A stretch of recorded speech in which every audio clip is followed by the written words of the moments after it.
হঠাৎ একদিন হযরত মুসা আলাইহিস সালাম আল্লাহকে জিজ্ঞাসা করলেন, হে আল্লাহ, জান্নাতে আমার সাথী, আমার সঙ্গী কে থাকবে? আল্লাহ তাআলা জবাবে বললেন, হে মুসা, তোমার সাথে জান্নাতে একজন খোসাই থাকবে। হযরত মুসা আলাইহিস সালাম শুনে অবাক হয়ে গেলেন, আমি হলাম একজন নবী, আর আমার সাথে একজন খোসাই, এটা কিভাবে সম্ভব হতে পারে? আল্লাহ পাক বললেন, তুমি নিজেই দেখে আসো। আল্লাহ পাকের আদেশে হযরত মুসা আলাইহিস সালাম হেঁটে হেঁটে রওনা হলেন।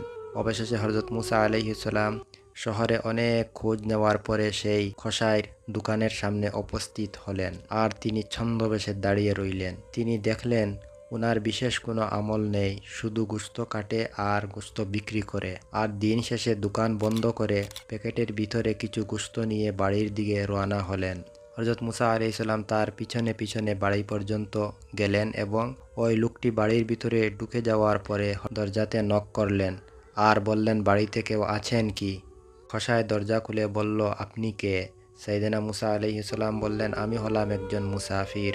তখন খোসাই উনাকে ঘরের ভিতরে নিয়ে আসলো আর বলল, আপনি এখানে বসেন, আমি ওই ঘরে একটি কাজ শেষ করে আসছি। হযরত মুসা আলাইহিস সালাম বসলেন আর তিনি দেখতে পেলেন খোসাই একটি মোচার উপর থেকে একজন বৃদ্ধ নারীকে নামিয়ে গোসল করালেন, টাওয়াল দিয়ে গা মুছিয়ে দিলেন আর জামা পরিয়ে দিলেন। এরপর দোকান থেকে আনা ওই মাংসকে কেটে নিজ হাতে রান্না করলেন।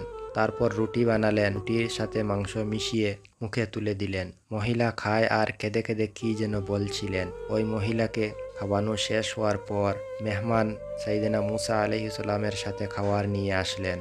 আপনি খাবার খান, সকালে আপনিও চলে যাবেন আর আমিও চলে যাব। সাইয়েদনা মুসা আলাইহিস সালাম বললেন, যতক্ষণ না বলবেন ওই মহিলাটা কে, ততক্ষণ পর্যন্ত আমি আপনার খাওয়াতে হাতও দিব না। সুতরাং ওই মহিলাটি কে? খোসাই বললেন, উনি হলেন আমার মা। এই দুনিয়াতে আমার মা ছাড়া আমার আর কেউ নেই, আর আমি ছাড়া আমার মার কেউ নেই।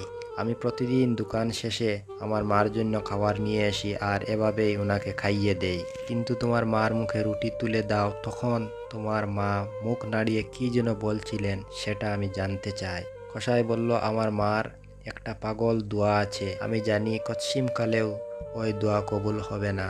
আবেগের উৎসে এসে আমার মা আমার প্রতি এতটা খুশি হয়েছেন আর আল্লাহকে বলেন, ওহে আল্লাহ, আমি আমার ছেলের খেজমতে এতটি খুশি এবং সন্তুষ্ট হয়েছি, আমার ছেলের উপর আমি এতটি রাজি আর খুশি।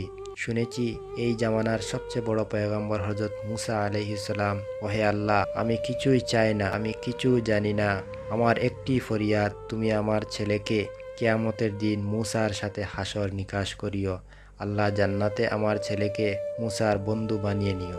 সাইয়েদনা মুসা আলাইহিস সালাম এবার বুঝতে পারলেন, তিনি বুঝলেন ঘটনাটা তো এই জায়গায়, কেন আমার সঙ্গে মুফাসসির যেতে পারবে না, হাফিজ সাহেব যেতে পারবে না, শহীদ যেতে পারবে না, অলিরা যেতে পারবে না, নবীরাও যেতে পারবে না, আমার সাথে জান্নাতে যাবে খোসাই।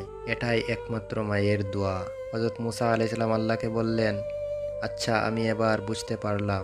আসুন আমরা আমাদের মা বাবার খেদমত করি, কারণ জান্নাতের রাস্তায় ওদের পায়ের নিচে। মাতা পিতার সেবা জান্নাতের বড় একটি মাধ্যম। একজন সাধারণ খোসাই নামেও অজানা, শুধু মায়ের খেদমত করেই জান্নাতি হয়েছেন।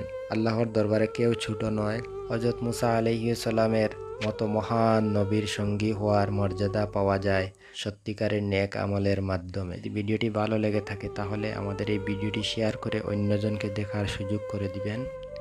আসসালামু আলাইকুম।